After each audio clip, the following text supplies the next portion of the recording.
দুর্ভোগ পোহাতে হয়েছে। তারপরেও যাই হোক আজকে কাজ শুরু হয়েছে, এই জন্য আমরা এলজিডি কর্তৃপক্ষকে ধন্যবাদ জানাই এবং বর্তমান সরকারকে ধন্যবাদ জানাই যে আমরা এই বরাদ্দটা পেয়েছি।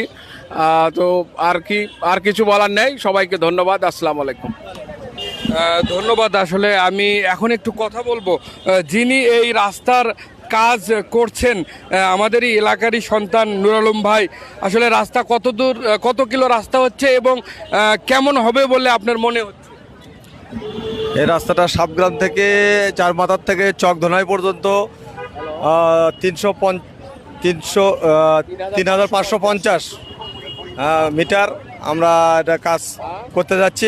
যেহেতু রাস্তাটা আমার এলাকারই, আমি করছি এতদিন, 1 বছর হলো। আমরা খুব আনন্দিত। এই সরকারকে ধন্যবাদ।